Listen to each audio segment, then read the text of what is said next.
Friends, मैं सुप्रिया रुद्र काशीपुर से सबका स्वागत करती हूँ इस ब्लॉग में।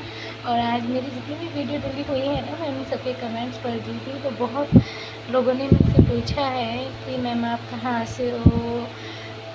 तो मैं आप सभी जानकारी के लिए बता देती हूँ, मैं उत्तराखंड काशीपुर से हूँ। और काशीपुर से हूँ तो जाहिर सी बात है काशीपुर में ही रहती हूँ मैं। तो मेरा एड्रेस है काशीपुर कलश मंडप वाली गली है ये, और वैष्णवी सभा एंड चौहान सभा के बीच में मैं रहती हूँ। और बहुत अच्छे अच्छे प्यारे प्यारे कमेंट्स थे, आप लोग किया करो कमेंट्स, अच्छा लग रहा था कमेंट्स पढ़ने में आज। और आज की मेरी वीडियो है जो कि मैंने द्रोणा सागर और गिरताल पे जाके बनाई है, और उसमें बहुत प्यारे प्यारे रोमांटिक जोड़े मैंने आपको दिखाए हैं, जाके देखना। और वीडियो को प्लीज़ भाई लाइक नहीं मिल रहे हैं बिल्कुल भी, और मेरे सब्सक्राइबर नहीं बढ़ रहे हैं, तो प्लीज़ आप सबसे मेरा निवेदन है कि मेरी वीडियो को लाइक करें, सब्सक्राइब करें। और आप लोग ही मुझे सपोर्ट करेंगे तभी तो मेरी हिम्मत बढ़ेगी आगे। अब एक बात आप सोच सकते हैं कि मेरे आसपास के जितने लोगों को मैं जानती हूँ, कोई भी ब्लॉग वगैरह नहीं बनाता है, मैं ही बनाती हूँ। एक वाइफ ब्लॉगर्स लड़का है हमारे सामने आगे को रहते हैं वो, और मुझे नहीं पता था, बट मेरे बेटे ने राज ने बताया कि मम्मी उनके यहाँ पे वो जो भैया रहते हैं वो ब्लॉगर्स हैं। मैंने कहा तुम्हें कैसे पता? कह रहा मम्मी मैंने देखा है उनको। तो मैंने उनको मैसेज भी किया है कि आप हमारे पास में रहते हैं, उनको मैसेज अगर उन्होंने देखा होगा तो समझ जाएंगे। और मैं लेटी हुई थी तो मैंने सोचा ब्लॉग बना लेती हूँ, तो मुझे बहुत प्यारा लगा। लेकिन मैं कहीं ना कहीं मायूस भी हूँ कि मेरे फॉलोअर नहीं बढ़ रहे हैं, सब्सक्राइबर नहीं बढ़ रहे, और मेरी वीडियो को आप लोग लाइक नहीं कर रहे हैं। क्यों भाई? आप मेरी वीडियो को लाइक करो प्लीज़, कमेंट करो और मेरे सब्सक्राइबर बढ़वाओ, क्योंकि आप लोग चाहेंगे तभी होगा। देखो, और मैं पूरी मेहनत करूँगी कि मेरे ब्लॉग्स अच्छे हों, आप सबको आई होप पसंद आए। और आज मैं थक भी गई हूँ थोड़ा सा गर्मी की वजह से ना। मैं जैसे ब्लॉग बनाने गई थी वहाँ पे, तो माथे में बहुत दर्द हो रहा था। और माथे में अगर दर्द होना तो भाई सबसे रामबाण उपाय है मेरे पास मेरे लिए। तो देखो, मैं डार्ट टैबलेट खाती हूँ, डार्ट टैबलेट या फिर डोलो। मेरे यहाँ पे घर में हमेशा डार्ट, डोलो और पैरासीटामोल टैबलेट तीनों रखी रहती हैं। और तीनों रखी रहती है ना, तो मैं डार्ट और जो डार्ट है एक, और एक वो डोलो, इन दोनों टैबलेटों में से कोई सी भी एक खा लेती हूँ ना, तो मेरे माथे का दर्द, सर का दर्द ठीक हो जाता है।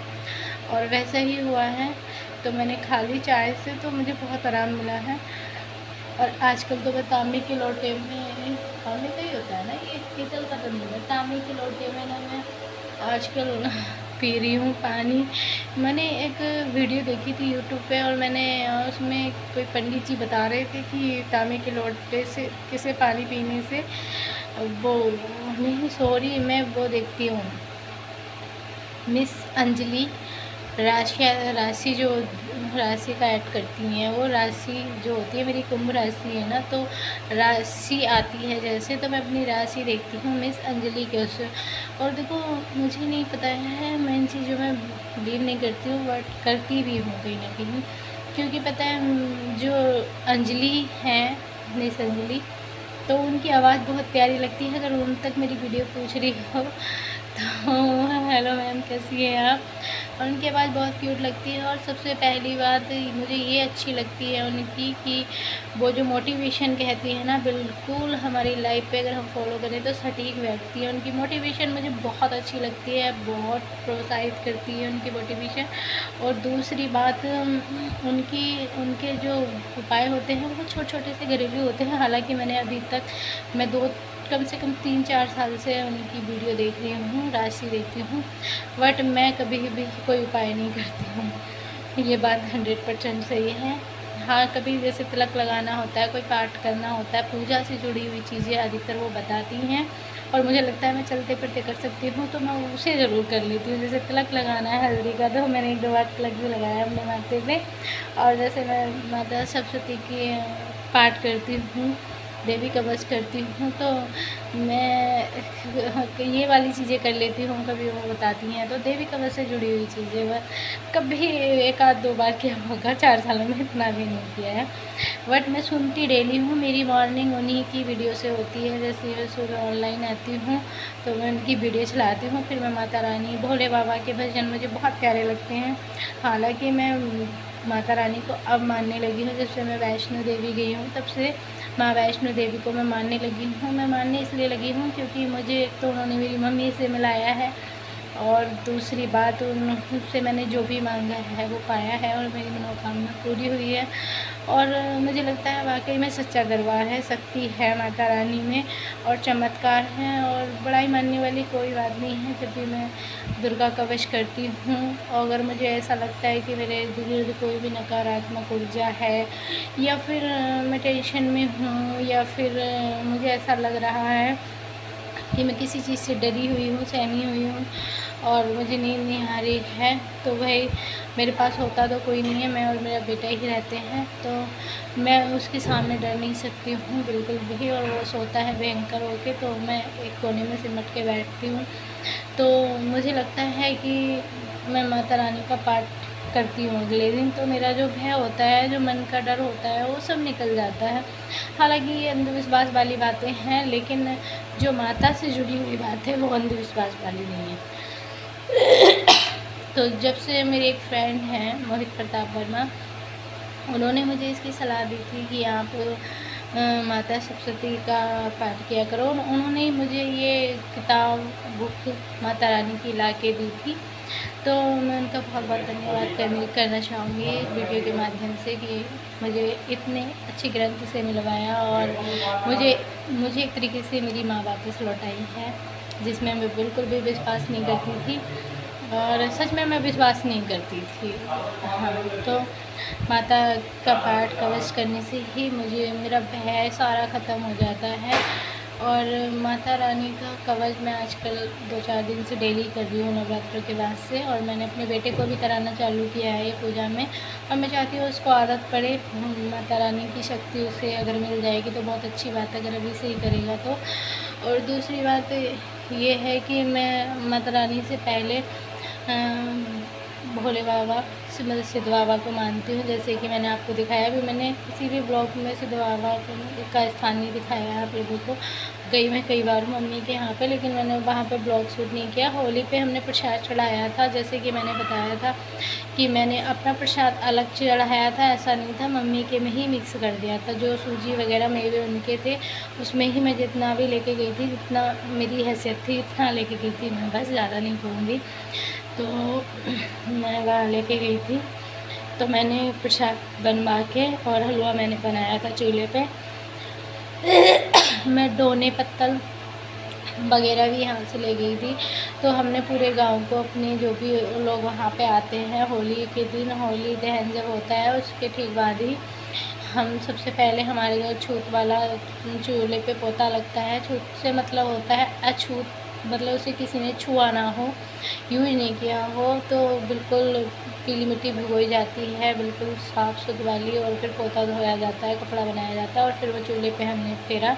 और वो काम करने का काम मेरा था। हालांकि मुझसे सूजी नहीं भूल रही थी, मेरे हाथ दुखने लगे थे। अब देखो यहाँ पे इतना काम तो होता नहीं है ना, तो वहाँ पे करना पड़ा। तो मैंने अपनी सिस्टर को बोला, फिर मम्मी को बोला, वो मेरी कमर में भी बहुत दर्द रहता है। खड़े होके तो मैं काम कर लेती हूँ, लेट जाती हूँ, लेकिन बैठने में मुझे थोड़ी प्रॉब्लम होती है।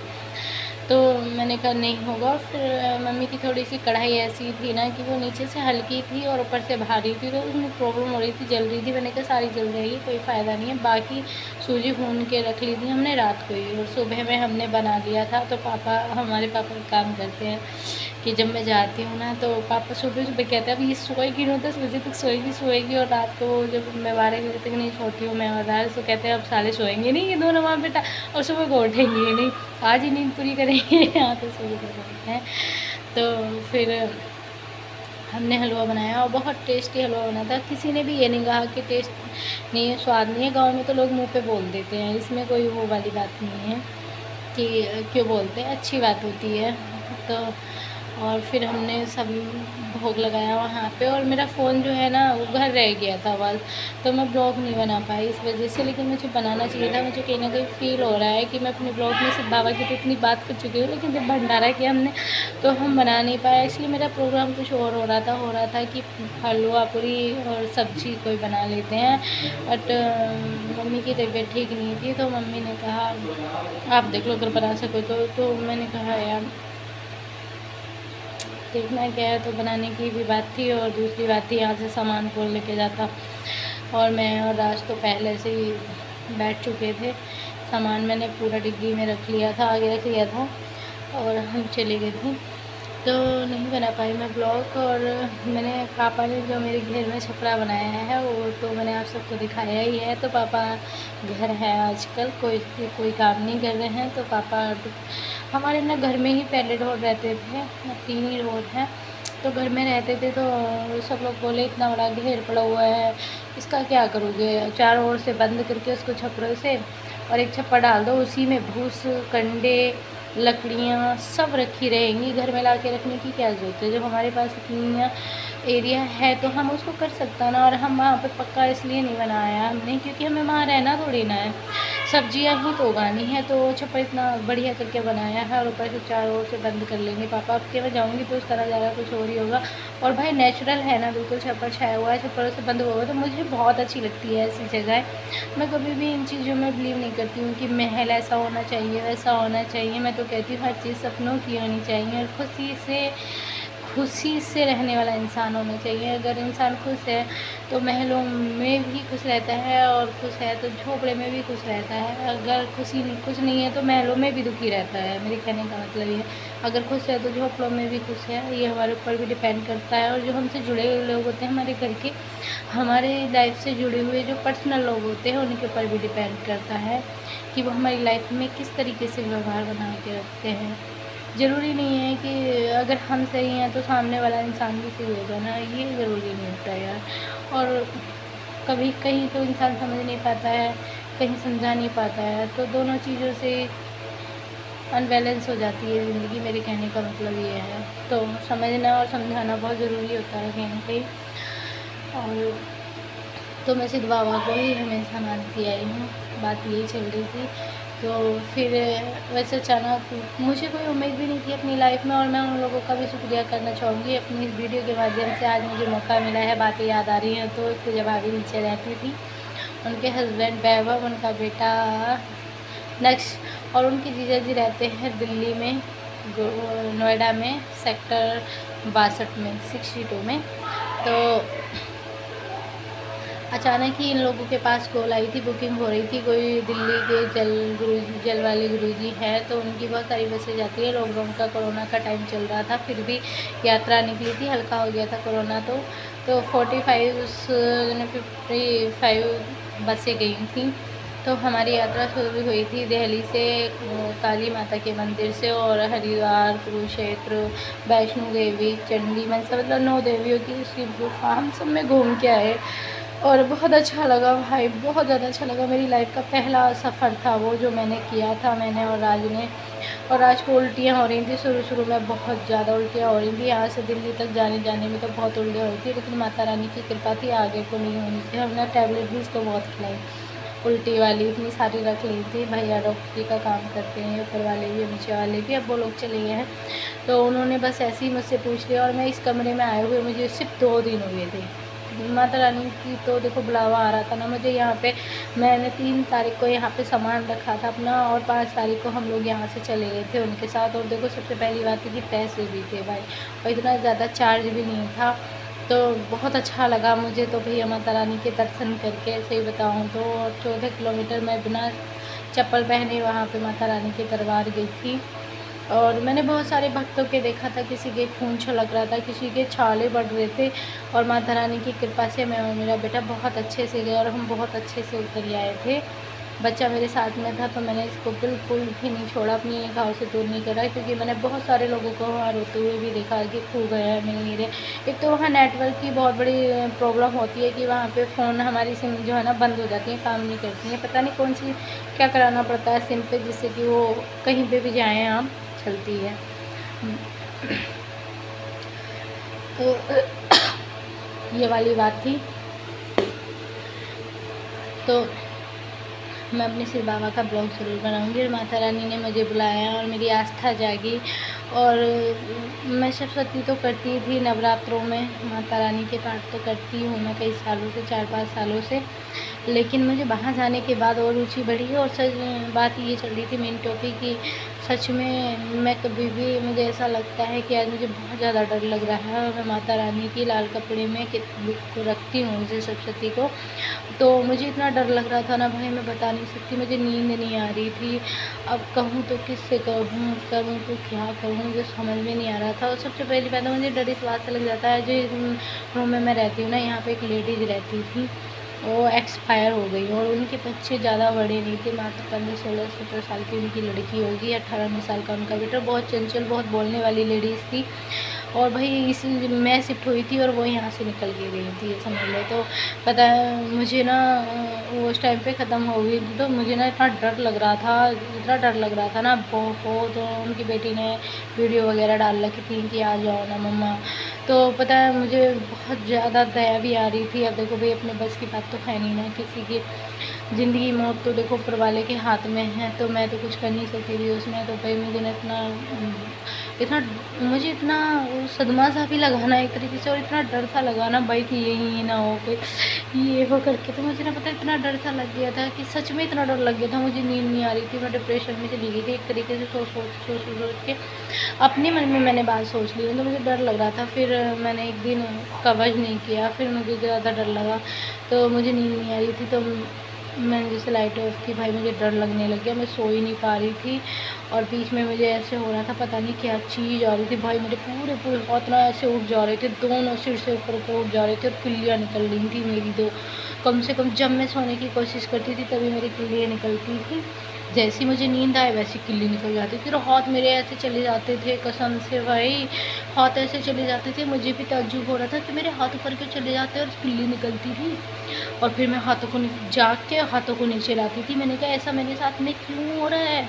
मैंने अपनी आंखों से अपने हाथों को नीचे लाई हूँ मैं, मेरी और क्या हो रहा है, ये मेरे साथ में ऐसा क्यों हो रहा है। तो मैं बहुत डर गई थी। तो मेरा रात सोया हुआ था, तो मैंने कहा सो रहा है मेरा बेटा। तो मैंने क्या करा, माता सरस्वती की बुक उठाई, और जो मेरी टेबल लगी हुई है बिल्कुल गेट पे ही, मैंने सबसे पहले वहाँ पे एक लोटे में जल भर के रखा अपने सिराने में। मैंने कहा जो भी नकारात्मक ऊर्जा है भाई, हम तो देखो भाई बहुत ही दयालु लोग हैं हम, और हमें मत डराओ प्लीज़। ये बोलते हुए अगर किसी को कोई चीज़ चाहिए तो ये जल है, ग्रहण करें। और हमें न सताएं, हम किसी को भी नहीं सता रहे हैं, हमें किसी से कोई फ़र्क नहीं है पड़ रहा है, क्योंकि हमने किसी की लाइफ में कोई इंटरफेयर नहीं किया है। और हम मुझे ना सताए, मेरे बच्चे को भी। ये बोल के मैंने जल रखा और माता सरस्वती को उठाया अपने मंदिर से, और माता सरस्वती को मैंने अपने मेन गेट पे बैठाया, कपड़ा बिछा के वहाँ पे ओपन कपड़े में से निकाल के। और मैंने माता रानी से विनती की, माता रानी आप जैसे मेरी आज तक रक्षा करती चली आई हैं, आगे भी करो, और आज खास करके करो। तो भाई मुझे नींद आ गई, और 1-2 घंटे बाद मुझे नींद आई, और नींद आने के बाद सुबह में मुझे पता ही नहीं चला। और भाई उस दिन से इतनी नींद आ रही है, इतनी नींद आ रही है कि दिन में भी नींद, रात में भी नींद, मैं परेशान हो गई। माता रानी की बहुत अच्छी कृपा है। और जिस दिन मुझे कोई परेशानी लगती है, मैं देवी कवच वगैरह पढ़ लेती हूँ। और भाई मुझे तो ऐसा लगता है साथ माता रानी मेरी सुनती हैं, और सच में सुनती हैं। क्योंकि देखो अब ऐसा तो है नहीं कि मैं माता रानी से कह दूँ माता रानी कल मुझे ताजमहल चाहिए तो माता रानी ताजमहल दे देंगी, ऐसा नहीं होता है। देंगी, अगर मेरी तकदीर में होगा तो सब चीज़ मिलेगी, धीरे धीरे मिलेगी। किसी के भी नसीब से बढ़ के किसी को कोई चीज़ नहीं मिलती है, ये सत्य है बिल्कुल कि नसीब का लिखा हुआ कभी नहीं मिलता है। जो जिसकी तकदीर में होता है वो उसको मिलता ज़रूर है। बट मुझे अपनी मेहनत पे बहुत भरोसा है, और मेहनत रंग लाएगी माता रानी की ही कृपा से। मैं कितनी भी मेहनत करूँगी, मुझे फल की प्राप्ति तभी होगी जब माता रानी और बाबा चाहेंगे। तो मेरी बाबा से भी बहुत उम्मीदें रहती हैं। और बीच में तो ऐसा होता था, पता है मैं अकेली रहती थी, डिप्रेशन में जाती थी, और मुझे कुछ होता था माता रानी से मिलने से पहले तो मैं मंदिर की सारी तस्वीरें फेंकती थी इधर उधर को कि आप मेरी सुनते नहीं हैं, आप मेरी मांग पूरी नहीं करते हैं, मुझे ये चाहिए, मुझे वो चाहिए। जैसे एक बाप से बेटी लड़ती है, एक माँ से बेटी लड़ती है, मैं किसी से नहीं लड़ती थी, मैं मंदिर से लड़ती थी, अपने घर की तस्वीरों से लड़ती थी और उनसे बैठ के बातें करती थी और सिर रख के ऐसे रो रो के उनसे बोलती थी। और भाई जैसे सुपक के रोती थी, मुझे भी लगता था कि पागल वागल तो नहीं हो गई हूँ। तो एक तरीके से कहते हैं ना, इक्स हो गया। तो मुझे अपने बाबा से इक्स हो गया, एक बाबा से। और मैं उनसे कहती थी, उनकी बेटी उनकी, कि मैं आपकी कोई भक्ति नहीं हूँ, क्योंकि भक्ति करनी मुझे आती नहीं है, मैं सिर्फ आपकी बेटी हो सकती हूँ। और आप मेरे बाप तो मैं तो भाई देखो आपको फोड़ूंगी भी तोड़ूंगी भी, और फिर संभाल के भी रखती हूँ। और लगता है चोट लग रही है यार, फिर रखती थी, फिर हाथ जोड़ के माफ़ी मांगती थी कि मुझे ऐसा नहीं करना चाहिए। बट हाँ, मेरी गलती तो है, देखो ऐसा नहीं करना चाहिए, बट कोई गलती भी नहीं है, बाप बेटी का रिश्ता है हमारा, वो चलता रहता है। बट मैंने वैसा बहुत टाइम से नहीं किया है और अब बिल्कुल ठीक है। और आज ये देख सकते हैं सामने ही मैंने दरबार लगा रखा है, पर्दे तो पीछे चमक नहीं रहा होगा ना, ये नीचे लगा रखा है माता रानी का दरबार सबसे नीचे। और ये राज की लाइब्रेरी लगा रखी है ऊपर। भाई हम रेंट पे रहते हैं, हमारा अपना घर तो है नहीं, तो बस मैंने अलमारी में ही मंदिर बना रखा है। कभी माता रानी की कृपा होगी और आप सब लोग सपोर्ट करेंगे तो अपना घर भी हो गया है, क्योंकि आप सबके सपोर्ट की भी मुझे ज़रूरत है। और माता रानी का आशीर्वाद तो मेरे पास है ही है, और नहीं भी होगा तो माता रानी भी सुन रही होगी ना कि हाँ ये पागल क्या क्या बोल रही है। तो मैं चाहती हूँ, और पता है मेरा स्वभाव हमेशा ऐसा रहता है, मैं किसी से भी लड़ना नहीं चाहती, और मेरी लड़ाई अभी तक होती भी नहीं है। अगर हाँ मुझे लगता है कि कोई इंसान मेरी ज़िंदगी के साथ खिलवाड़ कर रहा है, या कोई इंसान मेरी भावनाओं के साथ खेल रहा है, और कोई इंसान मुझे ज़्यादा ही हर्ट कर रहा है, तो मैं उस इंसान से दूर हो जाती हूँ। इतना दूर हो जाती हूँ कि बस फिर मैं संबंध ख़त्म कर लेती हूँ, क्योंकि लड़ने से अच्छा है ना कि जिसे हमारी कदर नहीं है हमें उससे दूर हो जाना चाहिए। वो रिश्ता दोस्त का हो या किसी का भी हो, देखो रिश्ता तो रिश्ता ही होता है। और बस तो यही है मेरा, तो मैं किसी से भी लड़ना नहीं चाहती कभी भी। और जब मेरी लड़ाई हो भी जाए बाई चांस, तो मैं बहुत ना बर्दाश्त करती हूँ। अगर मेरी लड़ाई हो जाए फिर तो फिर मेरी उससे कभी नहीं बनती लाइफ में। ये मेरी ज़िंदगी का रोल रहा है। जब लड़ती हूँ, जब मुझे लगता है कि अब मैं समझौता नहीं कर सकती, अब मैं इस रिश्ते को डील नहीं कर सकती हूँ, मैं अकेली नहीं चला सकती हूँ इस रिश्ते को और नहीं निभा सकती हूँ, सामने वाले को मैं बहुत मौके देती हूँ। और जो भी मेरे दोस्त लोग हैं, लेडीज़ें हैं ना, वो बहुत कम ही हैं और कम दोस्ती करती हूँ, रिश्ते कम निभाना रखती हूँ, मतलब रिश्ते कम रखती हूँ। और जितने भी रखती हूँ मैं चाहती हूँ जितनी दिल से, जितनी वफादारी से, ईमानदारी मैं निभाऊँ, उतना ही सामने वाला मेरे साथ ईमानदारी और वफा करते। बट ऐसा होता नहीं है, उल्टा ही होता है, पता नहीं क्यों यार। वो कहते हैं ना कि जिसके लिए जितना करो वो दगेबाज निकलता है, वही चीज़ मेरे साथ भी होती है। लेकिन चलो, हो सकता है मेरी तकदीर में ऐसा हो। लेकिन मैं दिल की बहुत अच्छी और बहुत ईमानदार हूँ। मुझे किसी का, मेरे लिए किसी के, मतलब मैं इतनी विश्वसनीय लेडीज़ हूँ कि अगर किसी के घर में हीरे भी पड़े होंगे ना, ये सब कहने की बात नहीं, किसी घर में हीरे भी पड़े होंगे ना, और मुझे ये पता है कि मैं कंगाल हूँ, मेरे पास कुछ नहीं है, तो मेरा ये ईमान नहीं डोलेगा कि मैं उसका एक हीरा उठा लूँ। लाखों पड़े हैं, वो गिनेगा नहीं। और जहाँ भी मैं रही हूँ, मैंने लोगों के पूरे पूरे घर रखाए हैं, कभी उन्हें ताला नहीं लगा के जाते थे, ऐसे छोड़ जाते थे। मैंने इनफैक्ट गोल्ड तक की चीज़ें अपने हाथों से उठा के रखी हैं, लेकिन कभी भी मेरा ईमान नहीं डोला, क्योंकि नीयत साफ़ है मेरी बिल्कुल ही। और मैं किसी की भी अगर चीज़ें मुझे मिल भी जाए ना, तो मैं सोचती हूँ यार इसका पता लग जाए किसकी है। और जैसे मैंने वहाँ पे देखा कई बार, मैंने और मैं एडवाइस भी देती हूँ जगह जगह पे। मुझे कोई बच्चे मिल जाए तो भी मैं उनको एडवाइस देती हूँ कि आप बेटा ऐसे रो, अपना भविष्य बनाओ, क्योंकि देखो हमें कहीं ना कहीं मौका नहीं मिला है भविष्य बनाने का, लेकिन हमारे बच्चे हैं, औरों के बच्चे हैं बने। जैसे कि मैंने आज का ब्लॉग बनाया है अपना, तो मैंने उन बच्चों को भी समझाया था। और